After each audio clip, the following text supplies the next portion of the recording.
mind over matter, where brain meets behavior and mindset shapes mastery. Today's guest is Jamey Maniscalco, a neuroscientist, professor, and founder of Manifest Wellness. With a passion for making complex science widely practical, Jamie helps us understand how stress isn't our enemy, it's a misunderstood teacher. From reframing anxiety to embracing discomfort as a catalyst for growth. This episode will shift how you think, feel, and show up. Let's decode the brain's blueprint for resilience. Welcome to the show, Jamie. It's an honor to have you. Thank you for having me, Anya. It's a pleasure to be here. Mhm. So, Jamie, stress gets a bad rep, but you teach that how we think about stress might matter more than stress itself. What does it mean to reframe our stress mindset? Absolutely. It's a fascinating topic because I've studied stress for about a decade now, a little bit more. And most people, even the people who are studying stress full time, researching stress, talking about stress, focus on the negative. Stress making you more likely to develop anxiety, to develop depression, to worsen symptoms and other diseases and disorders, to inhibit your ability to think clearly, to focus on appropriate tasks, things like that. And a lot of this is absolutely true in terms of it's been shown in the literature. But what has been really fascinating in more recent literature has been evidence that the way you think about stress can matter just as much as the amount of stress you experience. So there was a landmark study about 15 years ago showing that in a group of more than 30,000 participants who were assessed on how much stress have you experienced in the past year, and do you believe stress is detrimental to your health? Those who had high levels of stress and thought that stress was detrimental to their health had a more than 40% increase in mortality over the following 8 years. So they were much more likely to die. Um, However, those who said they had the same high levels of stress, but that stress was not detrimental, actually showed a reduced likelihood of mortality. They were less likely to die over the following 8 years. And so in this case, what we're seeing is for the same amount of stress experienced, how you perceive it is directly associated and correlated with your likelihood to succumb to mortality in this case. Mm-hmm. Right. And how does this shift actually impact our biology and decision making in real?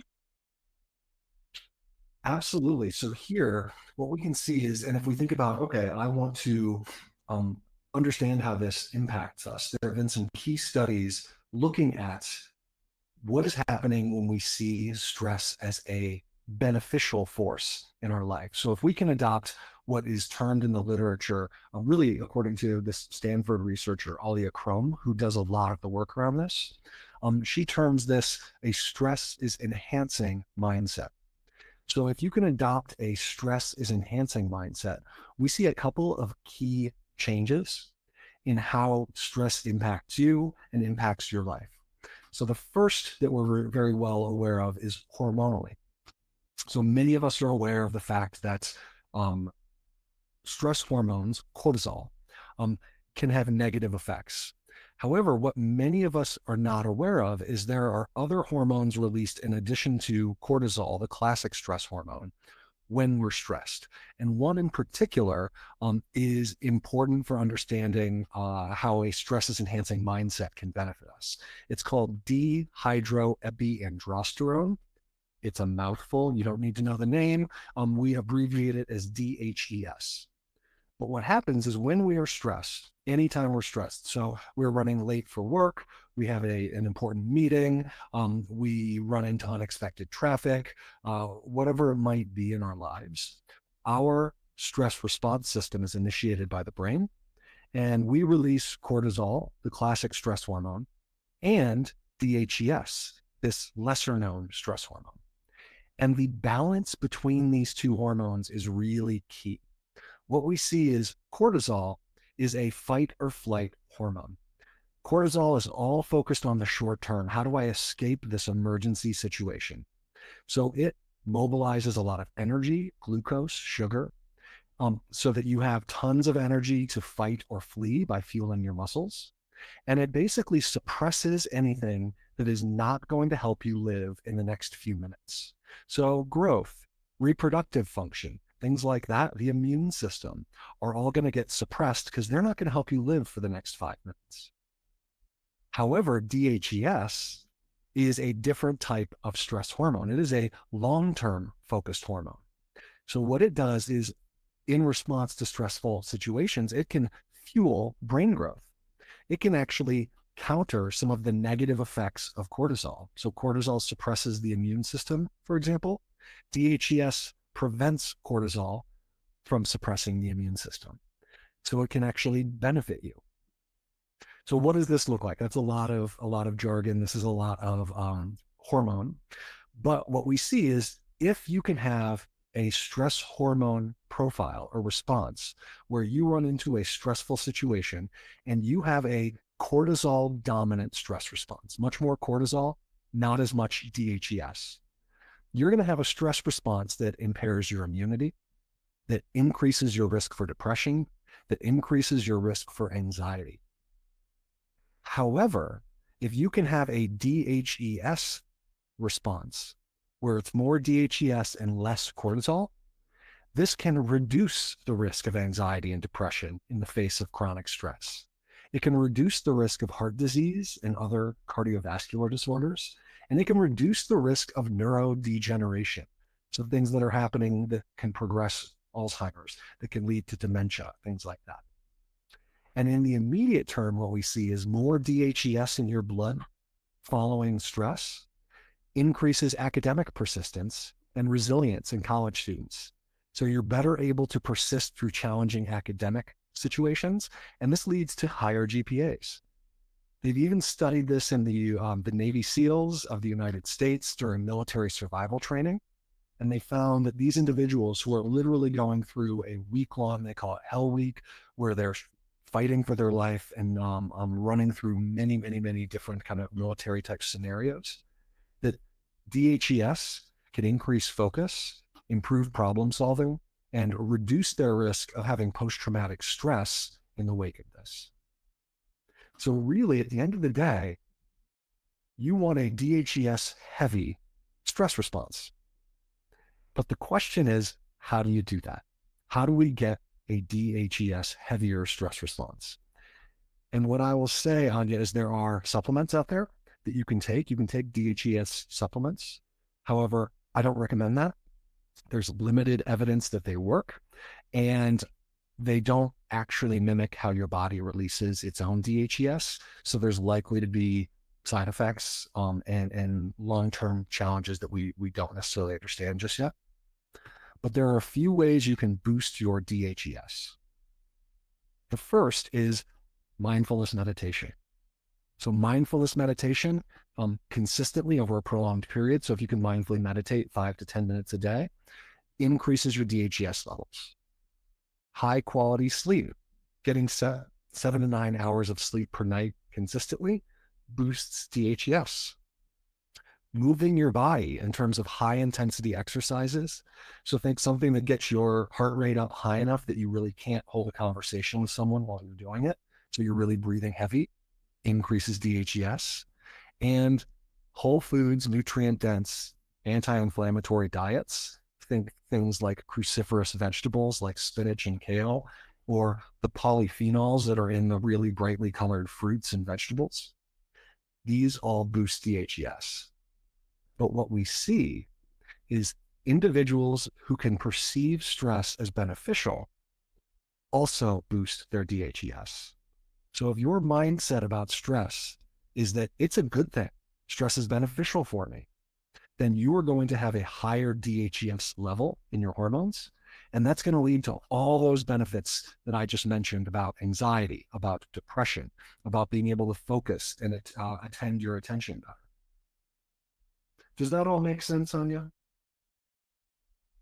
Absolutely. And that's empowering because our perspective on stress isn't just mental, it's psychological too. Absolutely. These are really real effects. And what we see is, I think the more literature that's coming out to show these, the more people are going to believe that this is an important thing to tackle.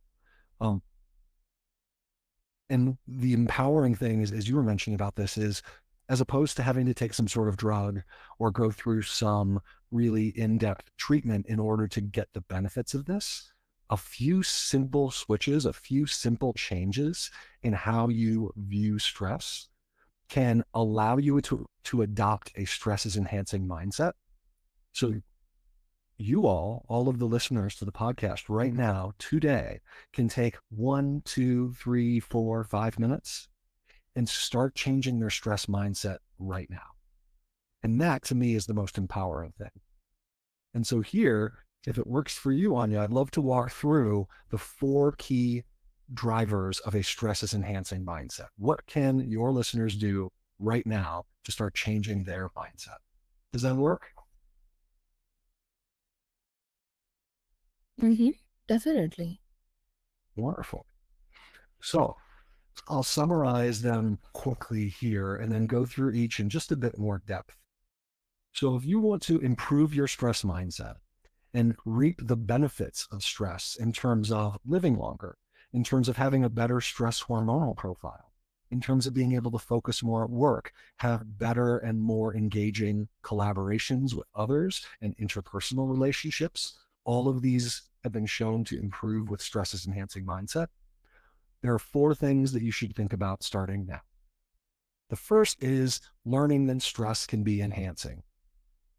Congratulations. By listening to the podcast, you've already taken care of number 1. You've understood that stress can benefit me. And the more that you learn this, the more in depth maybe you take some of your own time to research this, the more this will be ingrained. And that's the first step. The second is reframing stress as a performance enhancer. The third is acknowledging the growth potential of stress. And the fourth is leveraging stress for meaning and purpose. So if we think about reframing stress as a performance enhancer, the thing to understand that many people really don't think about as much is that the purpose of a stress response is to enhance your performance in the moment. What a stress response does to our body, what this fight or flight response does to us, is it's going to increase our heart rate. It's going to increase our blood pressure to get blood moving through our circulatory system faster.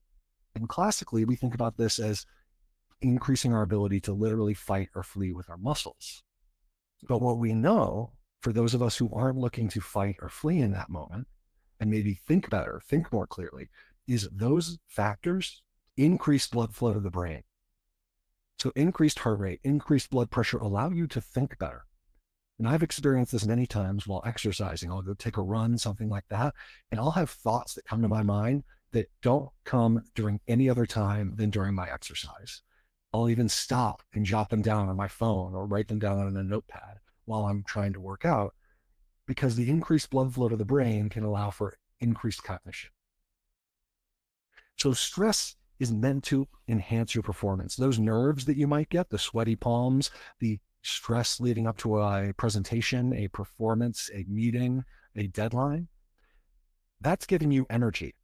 And what we see is that energy is reflected in neurotransmitter systems in the brain that are activated by stress that help you become more alert and aware, as well as increase your ability to focus on what's most important right now. If you were not stressed about anything and you were relaxed all the time, you wouldn't get much done. You wouldn't succeed in the office, at work, in any of these capacities because everything's okay. I really don't need to put effort in. Having some degree of stress in your life is really beneficial.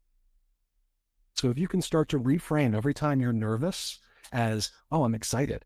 This is important to me. So I'm excited. Let me use that excitement, leverage that energy and put it towards what's important versus let that energy make your brain scattered. That is a critical first step. The second is thinking about the growth potential of stress.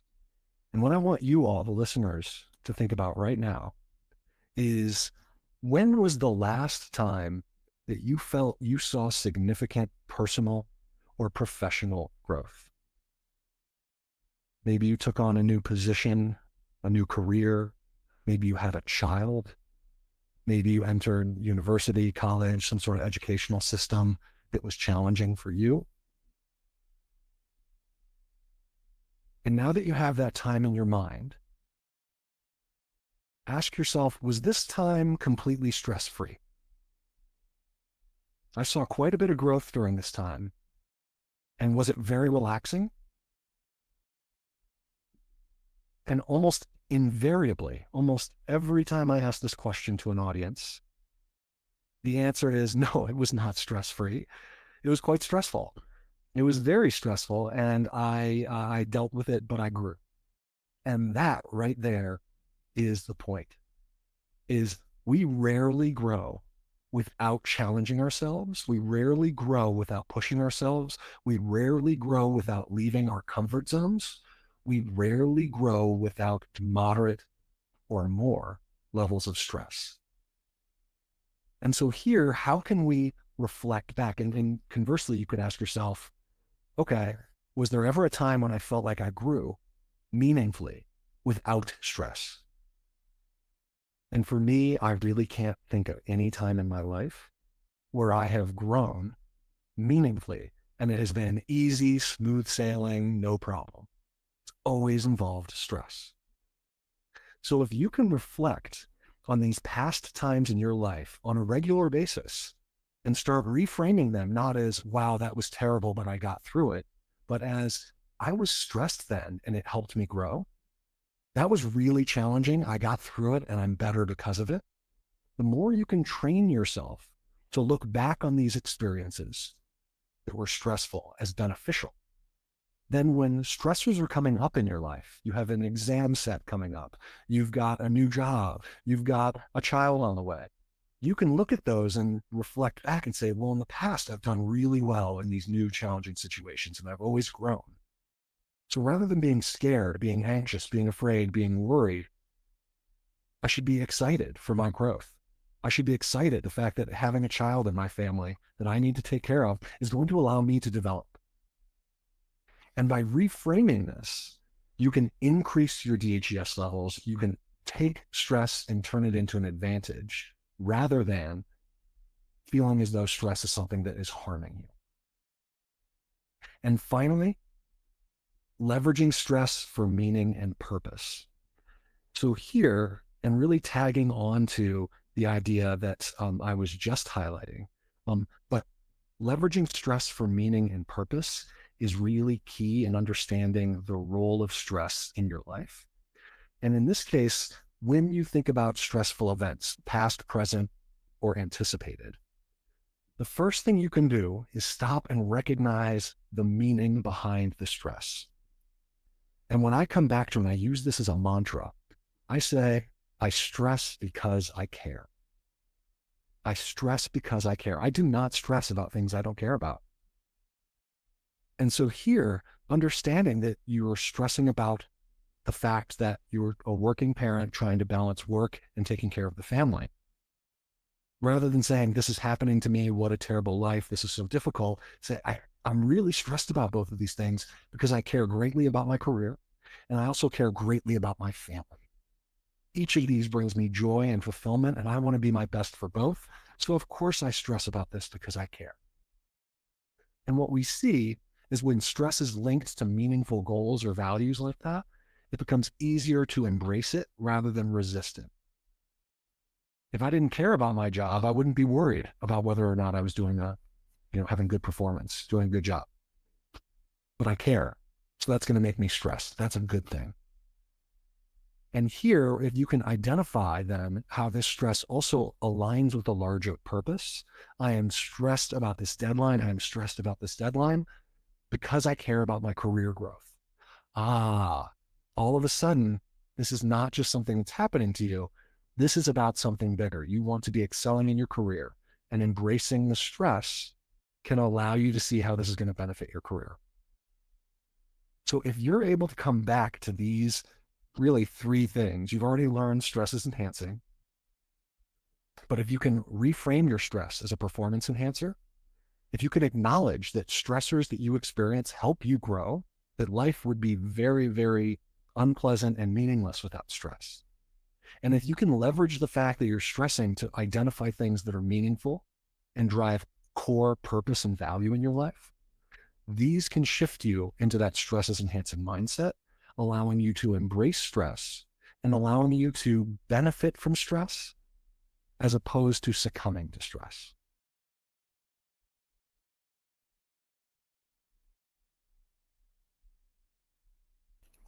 Mm-hmm. Right. And that's amazing. Absolutely. It's really changed my life. It's been very powerful. And it has made me happier, honestly. Um, it took some time. It was not the easiest switch to make, but um, starting to practice this, and one thing to highlight for those of you who might be skeptical, good, be skeptical, but give it a try. The science is there. My personal experience fleshes this out. My anecdotal experience fleshes out the science. And what I would say is try this out. And just like any skill, this stress mindset reframing is a skill. So just like learning to play an instrument or learning a new sport, you are not going to get it and immediately feel fantastic about it in day one. But your brain is plastic. The idea of neuroplasticity is very real. And if you continue working towards this mindset, you're continuing to carve neural pathways that associate stress with positive things. And eventually it becomes habitual. You don't even need to try to do it. You don't even need to try to think about it. You will automatically look at traffic and think, huh, this isn't the worst thing. I could be in a much worse situation. This isn't the end of the road for me. This gives me a little bit more time to think about my upcoming meeting on my way to work or whatever it might be. Or, wow, this deadline is fast approaching. I'm really struggling here. This is an opportunity for me to show that I can step it up to the next level and I can complete something really challenging that I didn't think I could do before. So here, I think the longer that you can persist in working towards this, the more benefit you're going to see. So I would challenge everyone listening to try to practice one, two, or all three of those: reframe as a performance enhancer, acknowledge the growth potential, and leverage stress for meaning. Try to practice one or many of those for a week. Write it down on a card, carry it with you, and see if it makes you feel better about your life and about the way you interact at the end of the week. Mm-hmm. Absolutely. And rumination and anxiety are like mental loops on repeat. Why do our brains love these loops and how do we break free from them? Absolutely. This is a wonderful question. So when we think about rumination and kind of anxiety-driven overthinking, what we see is it's interesting. There's a region in the brain. It's called the anterior cingulate cortex, or ACC. You don't need to know it, but this region is all about self-reflection and self-assessment.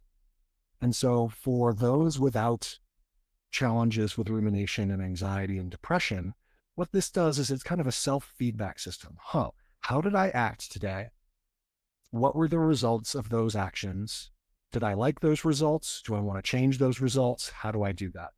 So it continuously allows us to self-assess and to adjust our behavior, our thoughts, our emotions to adapt to the world around us.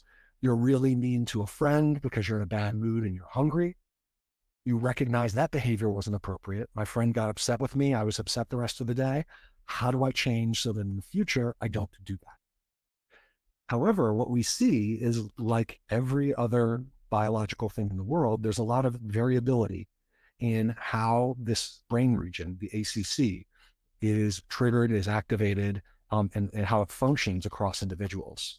And some people tend to have higher levels of ACC activation, which can lead to excessive rumination. So as opposed to, I said something mean to my friend, they were upset with me, I had a bad day because of it, let me adjust and change as a good learning tool. Those of us with anxiety, with depression, with challenges with rumination can't stop that loop. And so what we start doing is we start thinking, wow, I was mean to my friend today. She got upset. It ruined my day. She's probably going to stay upset with me. She's probably going to tell all my other friends how awful I am. I'm going to lose all my friends. I'm not going to get to hang out with anybody. I'm going to live alone. I'm going to be alone. I'm never going to find somebody. I'm never going to find a soulmate, a partner, a spouse. And I'm going to end up having a terrible life and dying alone. And for anyone who has not experienced anxiety, depression, or excessive rumination, that seems ridiculous. But for anybody who has, that is exactly how it goes. And that thought pattern is really hard to break. And I've got two suggestions that come to mind. Actually, three. Well, the first is called decatastrophizing. So oftentimes when we're thinking about something and ruminating, we think about it over and over and over, and without letting that train stop, it turns into, I said something mean to my friend and now I'm going to die alone. Like we make these huge leaps into catastrophizing, making this the worst thing in the world. So a simple thing that you can do when you're in this place is stop and say, what's the worst that's going to happen realistically? And I like to say it aloud because it makes it more real. It makes it harder to avoid the question. And if I ask myself, what's the worst that's going to happen realistically? I can't imagine my friend who I've been friends with for a decade is going to not be my friend anymore because I said one thing mean on one bad day. Would I do that to somebody else? No, I would never be so critical of my friend. Why would they be so critical of me? So oftentimes decatastrophizing can help you adjust and reset what your expectations of the situation are. It's a very powerful, powerful tool. The second is anxiety journaling. So in this case, what you can do is you can write down your anxieties, and I suggest having a dedicated journal. And when you write down these anxieties, when you write down your concerns, you are offloading some of these mentally, which has been shown to reduce rumination because you're physically doing something with that thought and not letting it spiral. Plus, it allows you to make concrete the feelings that are kind of swirling around in your head. You feel really bad, but it's this mix of like, nobody likes me. I'm a mean person. Is anyone going to like me? I ruined this. I feel guilty. I feel remorse. It's really hard to anchor specific emotions when you don't write them down or say them aloud. So writing them down in an anxiety journal helps you place them on paper. And then once you place them down, it's actually easier to decatastrophize. Wow, my core worry here is that nobody likes me. Well, is that a really realistic thing to think? I mean, plenty of people call me, text me, want to hang out with me. My family seems to love me when I come to visit, whatever it might be. Here, writing it down allows you to then engage with it in a really concrete way. And last, what it does is it allows you to look at patterns over time. So if you're the type of person who's constantly anxious, worried, or ruminating, writing this down allows you to see, oh, every time I'm in this type of work situation, or every time I spend the night hanging out with this person, the next day I'm writing a lot about my anxiety. It's hard to recognize patterns over time in our busy lives. So writing this down can help us recognize these. And what I'd like to say from a personal perspective is I struggled with rumination and anxiety for quite a long time. And these techniques have worked well for me. So not only are they backed by the science, but again, I preach these because I've experienced them. And it's not always easy to start doing this, but with persistent effort, they become natural and habitual. It's so reassuring to know we can rewire our patterns with awareness and action. Absolutely. And here we get back to this idea um, of having power and having control. And what's known in the stress literature and what people feel intuitively, whether they can identify it or not, is One of the most stressful things in our lives is not having control. If you don't get to, choose your course schedule, if you don't get to choose your work hours, if you don't get to XYZ, make choices and have control over something in your life, it is extremely stressful. And what's been shown is even small ways to reclaim control significantly reduce stress. And so here, knowing that you are in control of your stress mindset, you are in control of the way you approach your rumination and your anxiety, even if it's not easy, even if it doesn't come quickly, you do have the control. There is some action you can take. That in and of itself should help reduce some of your stress. So what I like to do is I like to write down my resources. I'm feeling stressed. I'm feeling anxious. What are the resources I have at my disposal right now to deal with this? And maybe they're mental, they're cognitive, maybe they're social. I could share with a friend. And here, writing down my resources gives me this sense of power. I can do something about this. I don't have to just sit here and feel terrible. And so here, it is. And I don't want to diminish people's experience, because struggling with depression, anxiety, rumination, just having challenging days and struggling to get out of a funk is very real. And most of us spend a lot of time in our lives dealing with this and not taking action for any set of many, many reasons. But if you can start making small changes, it tends to snowball. You might not be able to switch a major stressful incident into something beneficial immediately, but you could turn these little things, traffic, a parking ticket, whatever it might be, that are less influential. Try practicing in those lower stakes environments. And eventually you'll generate the skills so that when really bad events happen, you can still apply these to a degree.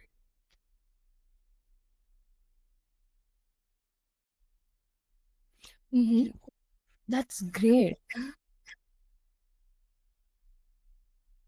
And from stress to strength, loops to liberation, today's conversation with Jamie reminds us that brain isn't just built to survive, it's wired to evolve. Want more tools to master your mindset and embody resilience? Dive into Jamie's world at Manifest Wellness. Because when you know how your brain works, you start working differently. Absolutely, Anya.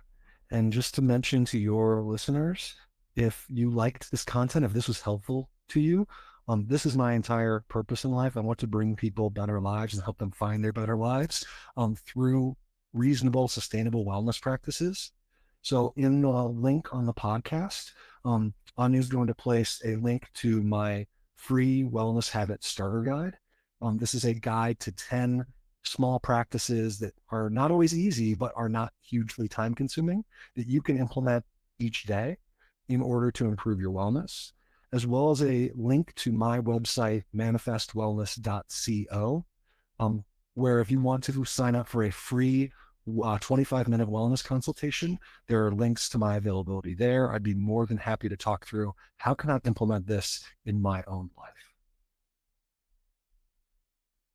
Mm-hmm.